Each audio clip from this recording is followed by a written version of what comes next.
ठाकुर जी से प्रार्थना करते हैं, उनको निमंत्रित करते हैं। हे श्री कृष्ण, प्रिय मित्र, हे राधा रानी, मेरी बहन, हम आपको निमंत्रित करते हैं। आपके द्वारा बोला गया एक एक शब्द हम समझ पाएं, उस पर चलने में सक्षम हो पाएं। जैसा प्रभु आप चाहते हैं कि हम रहें, हम वैसे रह पाएं, ऐसी क्षमता हमें प्रदान करनी। हमारे जीवन में जो भी महाभारत चल रही है, हे प्रभु, आप हमारे सारथी बन करके, संरक्षक बन करके, हमारे पिता बन करके, मित्र बन करके हमें इस महाभारत में विजय प्राप्ति करवाएं। आप हमारे संग रहो प्रभु, हम आपके संग रहना चाहते हैं, आपके बताए रास्ते पर चलना चाहते हैं, आपके सानिध्य में रहना चाहते हैं। हर क्षण हर पल आपके सानिध्य में, आपके साथ रहना चाहते हैं, आपसे वार्तालाप करना चाहते हैं। हे प्रभु, आपको निमंत्रित करते हैं और ये विश्वास करते हैं कि आप यहां पर हैं। हे राधा रानी, हे ठाकुर जी, हम आपकी उपस्थिति यहां पर महसूस करते हैं और आप ही के द्वारा बोला गया एक एक शब्द फिर से आप ही के द्वारा सुनते हैं और समझते हैं। धन्यवाद प्रभु। हरे कृष्ण। आज्ञा दीजिए प्रभु।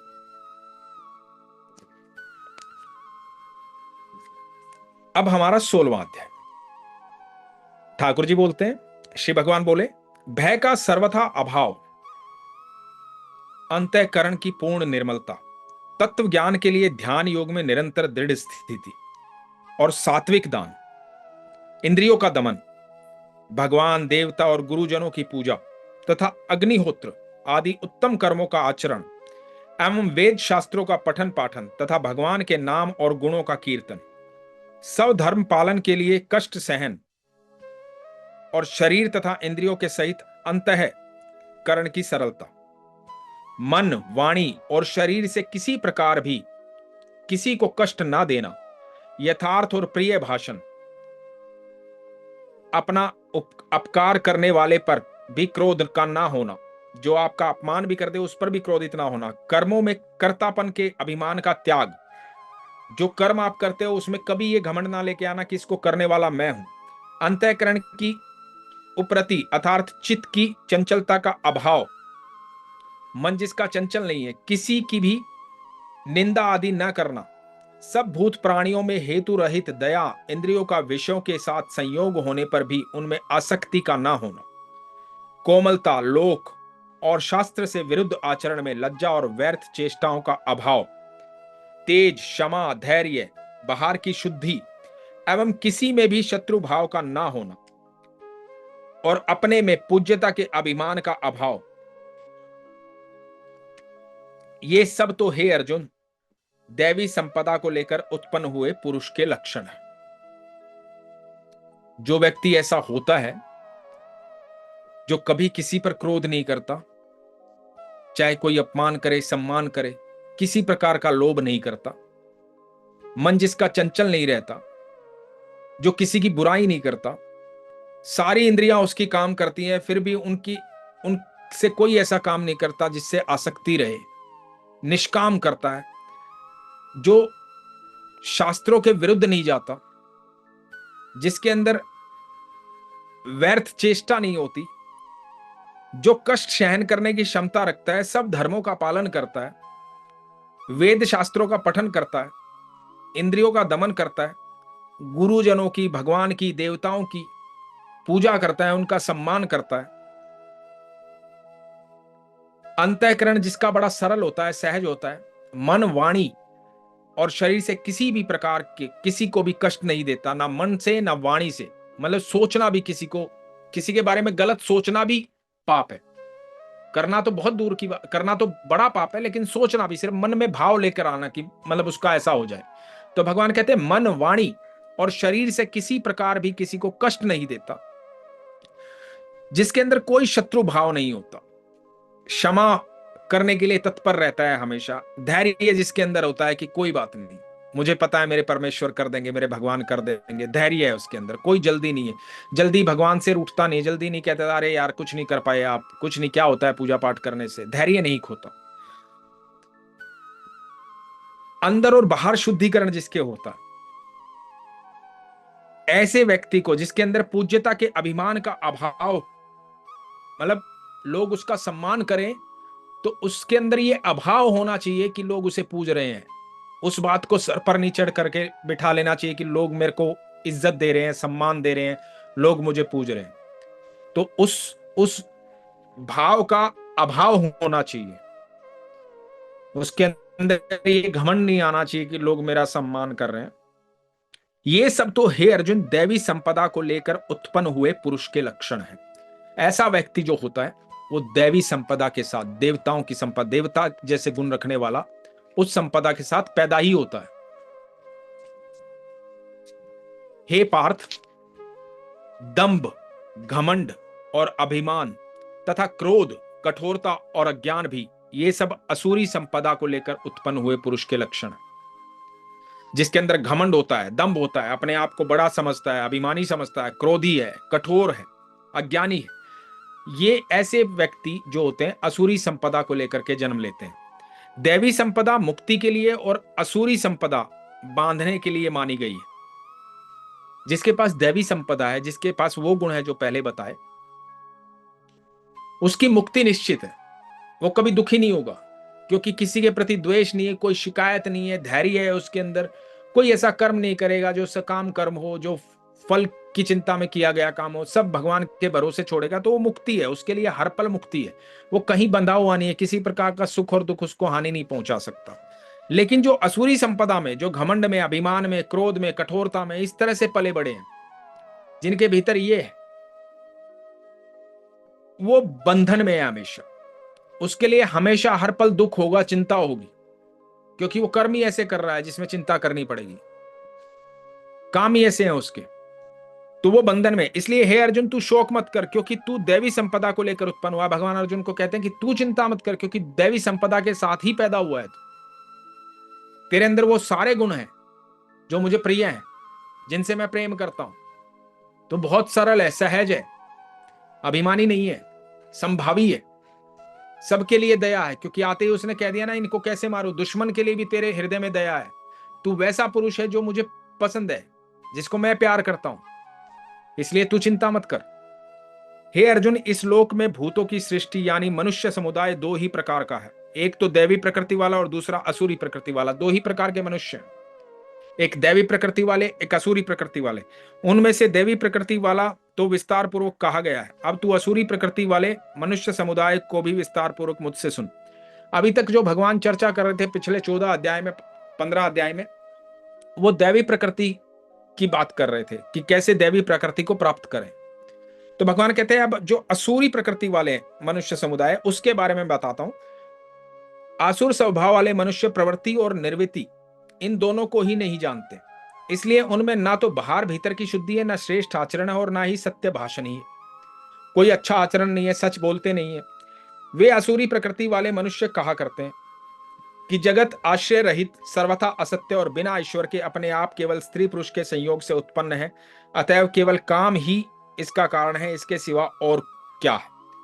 जो ऐसे व्यक्ति होते हैं वो एकदम नास्तिक प्रवृत्ति के होते हैं, भगवान में विश्वास ही नहीं रखते। उनको लगता है कि ये प्रकृति अपने आप ही चल रही है, लोग जो हैं बच्चे पैदा कर रहे हैं, आगे फिर बच्चे पैदा हो रहे हैं, वो बड़े हो रहे हैं, फिर बच्चे पैदा हो रहे हैं, सिर्फ इससे सृष्टि चल रही है और आगे जनसंख्या बढ़ती जा रही है।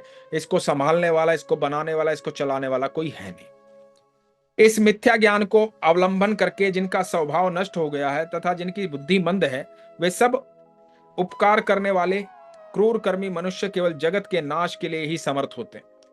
ऐसे व्यक्ति जिनका स्वभाव नष्ट हो गया, मंद बुद्धि वाले, वो दुनिया में सिर्फ नाश करने के लिए ही जन्म लेते हैं, दुनिया का नाश करने के। वे दंभ, मान और मद से युक्त मनुष्य किसी प्रकार भी पूर्ण न होने वाली कामनाओं का आश्रय लेकर अज्ञान से मिथ्या सिद्धांतों को ग्रहण करके और भ्रष्ट आचरणों के द्वारा करके संसार में विचरते हैं।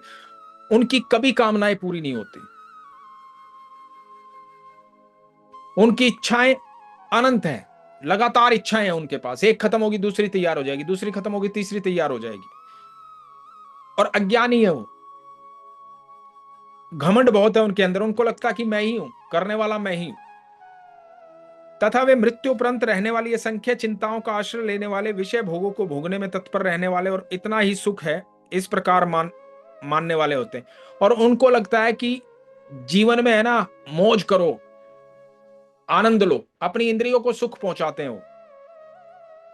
तो जो भी काम करते हैं अपनी इंद्रिय सुख के लिए करते हैं और उनको लगता है यही परम सुख है, क्योंकि उनको उस सुख का ज्ञान ही नहीं है जो एक्चुअल में परम सुख है। उनको नहीं पता है कि ये अस्थिर है, जो अभी तेरी इच्छा पूरी हो रही है, ये सुख चंद क्षणों के लिए है, कुछ दिनों के लिए।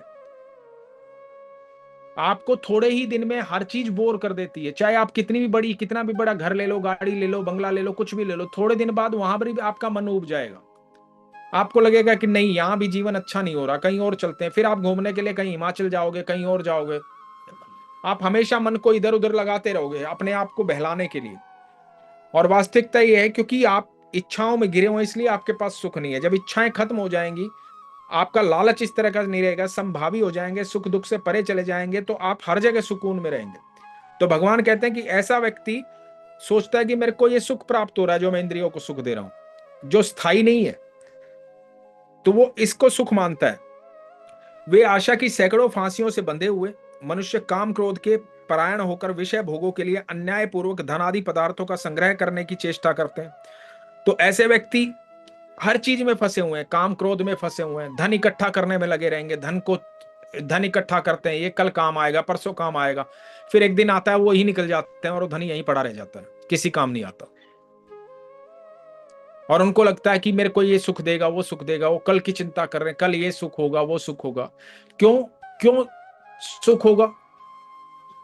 सुख है नहीं, इसलिए उसको जोड़ने की कोशिश कर रहे हैं, लेकिन किन चीजों से जो स्थिर नहीं है।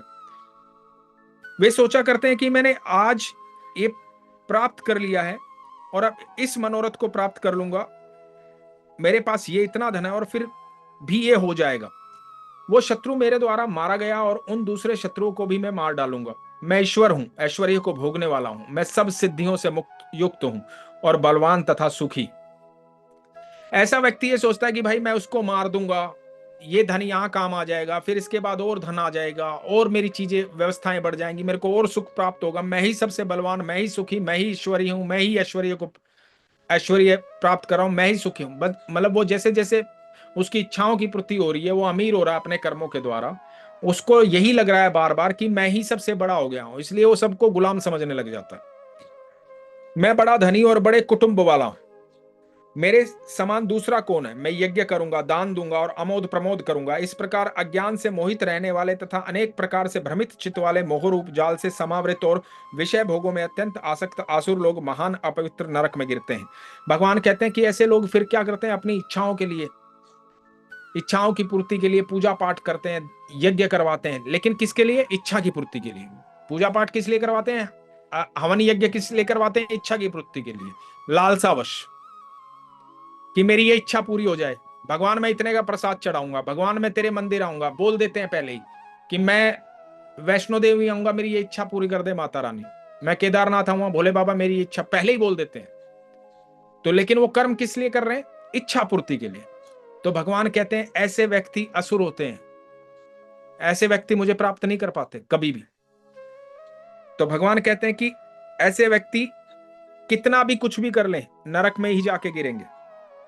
वे अपने आप को ही श्रेष्ठ मानने वाले घमंडी पुरुष धन और मान के मद से युक्त होकर केवल नामात्र के यज्ञों द्वारा पाखंड से शास्त्र विधि रहित यजन करते।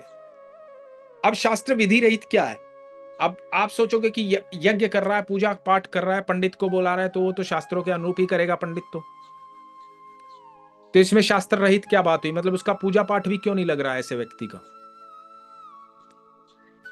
क्योंकि भगवान ने पहले क्या कहा कि मैं तुम्हारे कर्मों का भोग लगाता हूं। कर्म जो शुद्ध होते हैं, है ना, तो शुद्ध कर्म कौन से होते हैं? जो निष्काम होते हैं, जिसमें कोई लालसा नहीं होती।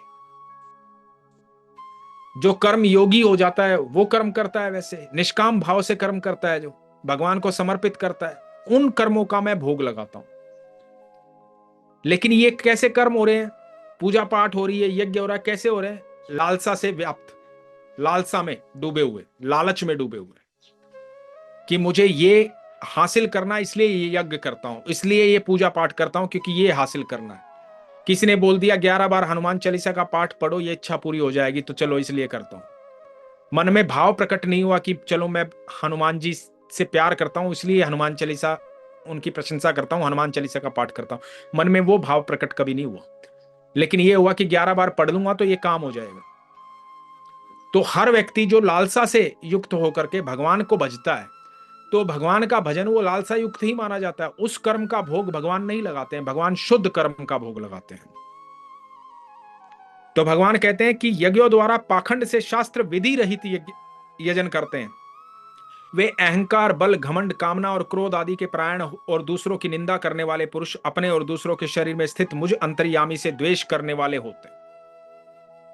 उनको मुझसे कोई प्यार नहीं होता, किसी प्रकार का प्यार नहीं होता।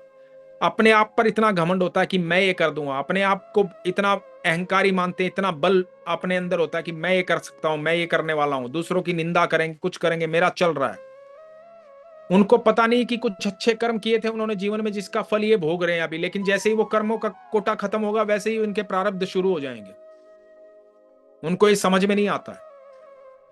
यदि अच्छे कर्मों के आपको अच्छे फल प्राप्त हो रहे हैं, किसी वजह से आपको अच्छा जीवन ईश्वर ने दिया है, आपको अच्छे घर में जन्म दिया है, अच्छा जीवन दिया है, सारी सुख सुविधाएं दी है बिना मांगे, आप ऐसे घर में जन्म लिया है, तो आपका नित्य कर्तव्य बनता है कि आपका भगवान का धन्यवाद करें, भगवान को और उपासना उनकी करें, ताकि आपका ये जो अच्छा वक्त है कभी खत्म ही ना हो,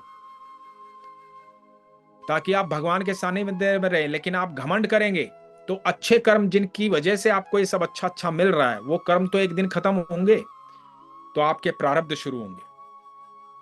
फिर क्या करेंगे आप? फिर तो भोगना पड़ेगा जो आएगा। तो भगवान कहते हैं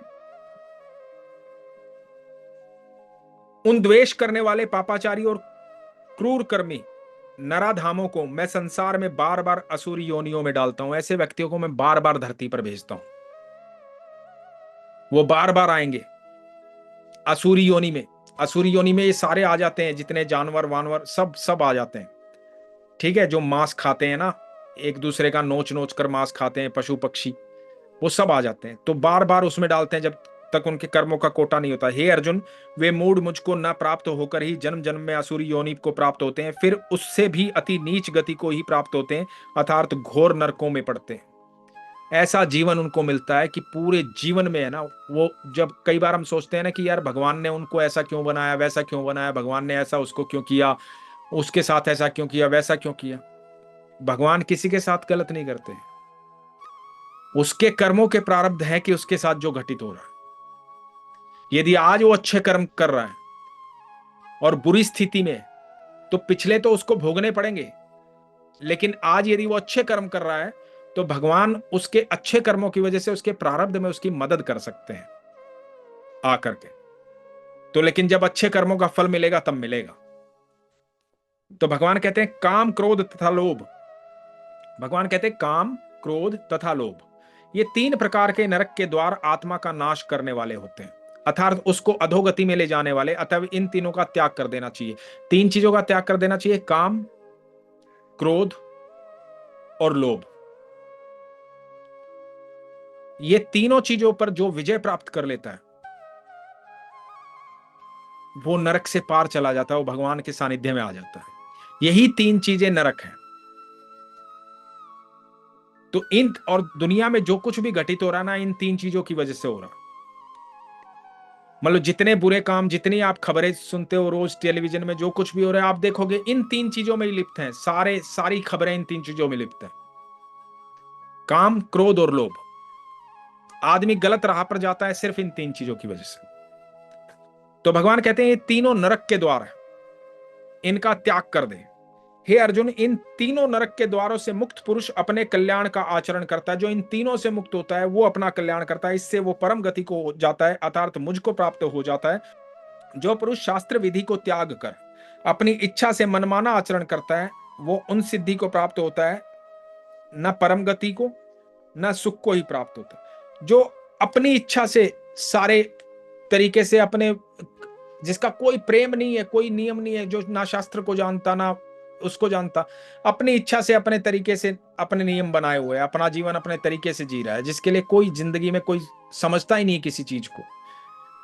कह देता है कि नहीं यार, क्या शास्त्रों में लिखा है, क्या संत बात कर रहे हैं, क्या हो रहा है क्या नहीं हो रहा है। भगवान कहते हैं ऐसा व्यक्ति कभी सुख को और परम गति को प्राप्त नहीं होता है। इससे तेरे लिए इस कर्तव्य और अकर्तव्य की व्यवस्था में शास्त्र ही प्रमाण है। ऐसा जानकर तू शास्त्र विधि से नियत कर्म को करने योग्य है। तो भगवान कहते हैं जैसा शास्त्रों में लिखा है, अब इस पर मेरा एक विचार है, इससे तेरे लिए इस कर्तव्य और अकर्तव्य की व्यवस्था में शास्त्र ही प्रमाण है। ऐसा जानकर तू शास्त्र विधि से नियत कर्म ही करने योग्य है। और यहां पर हमारा 16वां अध्याय पूर्ण होता है। हरे कृष्ण। इस पर मेरा एक विचार है, भगवान ने कई जगह मुक्ति की बात की है, सारे नियमों को तोड़ने की भी बात की है। भगवान कहते हैं जो निरंतर मुझे भजता है ना, निष्काम कर्म योगी होकर के, जो निरंतर मुझे भजता है समभावी होकर के, सरल भावी होकर के, फिर उस पर कोई नियम लागू नहीं होता, क्योंकि वो सारे नियमों से परा चला जाता है। फिर उस पर कोई नियम लागू नहीं होता, वो सारे नियमों से परा चला जाता है। वो समभावी हो गया, सरल भावी हो गया, तो नियमों में बंधा ही नहीं रहा, क्योंकि उसको नियम है ही नहीं उसकी जिंदगी में। जो सुख दुख को एक समान देख रहा है, मान अपमान सम्मान को एक समान देख रहा है, जो संभावी हो गया, जो सरल भावी हो गया, जो सारे कर्मों को भगवान को ही समर्पित कर रहा है, तो उसके मन में कोई लालसा ही नहीं है किसी प्रकार का, तो कहीं बंधन में नहीं है, वो कर्म बंधनों से भी मुक्त है, उसके कोई प्रारब्ध नहीं है। फिर भगवान कहते हैं उसका सब कुछ मैं वहन करूं। तो यहां पर 16वां अध्याय पूर्ण होता है। सर्वप्रथम हम भगवान का धन्यवाद करते हैं। हे ठाकुर जी, हे श्री कृष्ण कन्हैया, हे राधा रानी, आपका तहे दिल से धन्यवाद। अपने शब्दों को हमें दिया, हमें इस योग्य बनाया कि हम आपकी बातों को सुन पाए, हमें ये सामर्थ्य देना कि हम इन पर चल भी पाए, इतनी क्षमता देना कि हम आपके बताए मार्ग पर चल पाए, सारी नकारात्मक ऊर्जाएं हमसे दूर हों, सिर्फ सकारात्मक ऊर्जा हमारे भीतर हो। प्रभु, हम आपके सानिध्य में रहें और उस मार्ग पर चल पाए जिस पर आप चलाना चाहते हैं। आपका एक एक शब्द हमारे लिए बहुत कीमती है प्रभु। इस एक एक शब्द में हमारे लिए जीवन का मार्ग है। आप जो हमारे मार्गदर्शन कर रहे हैं, हमें क्षमता दे कि हम उस मार्ग पर चल पाए। हर पल हर क्षण आप हमारे साथ रहें प्रभु। आपका अति अति आभार। बहुत बहुत धन्यवाद ठाकुर जी राधा।